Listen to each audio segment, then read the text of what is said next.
एक बार राजा ने खींचकर घोषणा कर दी कि सभी मुनाफाखोरों को बिजली के खंभों से टांग दिया जाए। अगले दिन सुबह लोग इकट्ठा होकर बिजली के खंभे के पास जमा हो गए। उन्होंने खंभों की पूजा की, आरती उतारी, उन्हें तिलक किया। शाम तक वे इंतजार करते रहे कि अब मुनाफाखोर टांगे जाएंगे, और अब पर कोई नहीं टांगा। वे सब इकट्ठे होकर राजा के पास गए और राजा से कहा, महाराज, आपने तो कहा था कि मुनाफाखोरों को बिजली के खंभों से टांगा जाएगा, पर खंभे तो वैसे के वैसे ही खड़े हैं और मुनाफाखोर भी स्वस्थ और सानंद है। राजा ने कहा, अगर कहा है तो टांगा ही जाए, थोड़ा समय लगेगा। मैंने फंदे बनाने का ऑर्डर दे दिया है। जैसे ही फंदे आ जाएंगे मैं उन्हें फांसी के फंदों पर लटका दूंगा। तभी भीड़ में से एक व्यक्ति बोला, लेकिन महाराज, वो तो कह रहा था कि फंदे बनाने का ऑर्डर वो ही ले लेगा। अच्छा, तो क्या हुआ? उसे उसके ही खंभों से टांगा जाएगा, उसे उसके ही फंदों से टांगा जाएगा। अभी भीड़ में से दूसरा व्यक्ति बोला, लेकिन महाराज, वो तो कह रहा था कि फंदे पर लटकाने का ठेका भी वो ही ले लेगा। क्या? नहीं, ऐसा नहीं हो सकता। फांसी पर टांगना अभी निजी क्षेत्र का उद्योग नहीं हुआ है, ऐसा नहीं हो सकता। अभी सब लोगों ने मिलकर एक साथ कहा, फिर किस दिन वे टांगे जाएंगे?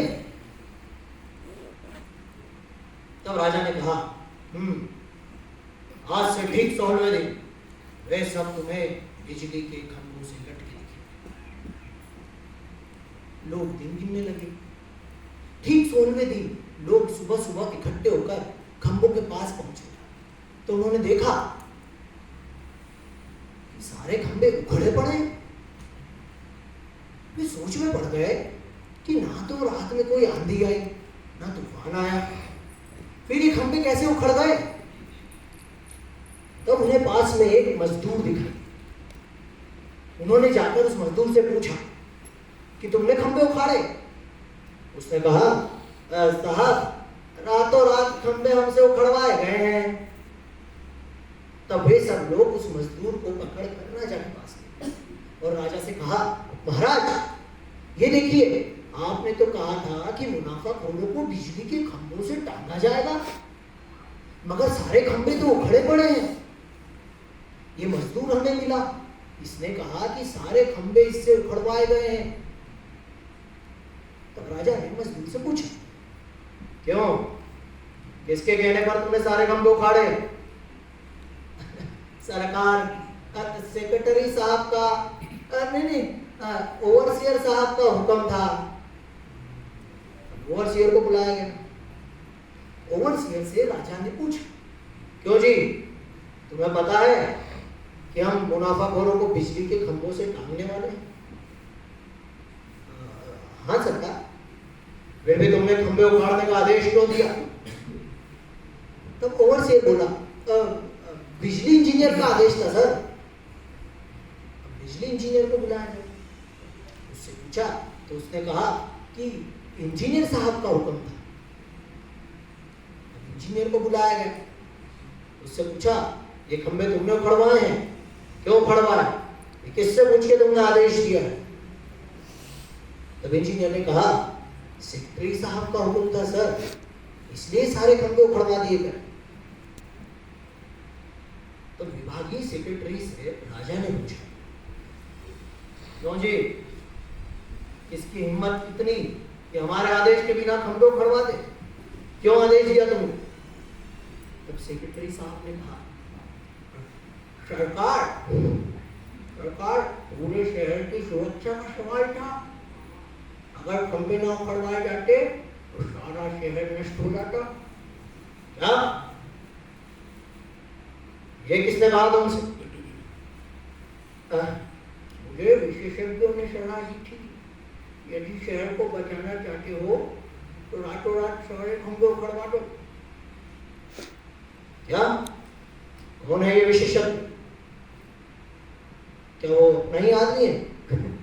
बिल्कुल सरकार, अपना ही आदमी है, बल्कि घर का आदमी है, मेरा शाला है। मैं भी उनका आपके सामने उसको पेश करता हूँ। तब विशेषज्ञ आया और उसने कहा, सर मैं विशेषज्ञ हूँ और भूमि तथा वातावरण की हलचल का विशेष अध्ययन करता हूँ। मैंने रिसर्च के द्वारा पता लगाया है इस वक्त भूमि के नीचे भयंकर प्रवाह घूम रहा है। आपको मालूम नहीं पड़ रहा, लेकिन एक भयंकर बिजली का प्रवाह हमारे शहर से होकर गुजर रहा है। यदि हमारे खंभे गड़े होते तो ये बिजली का प्रवाह हमारे खंभों से ऊपर चढ़ जाए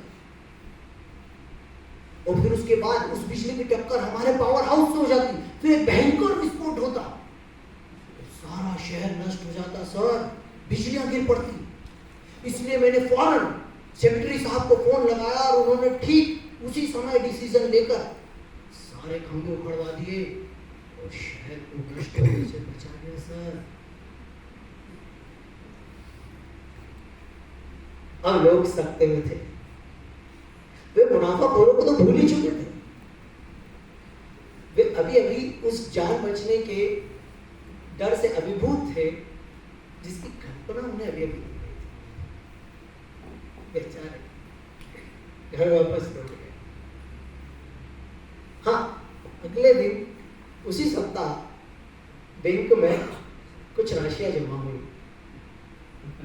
श्रीमती सेक्रेटरी साहब 2 लाख, श्रीमती इंजीनियर और बिजली इंजीनियर को 1-1 लाख रुपए, श्रीमती सेक्रेटरी को 50,000।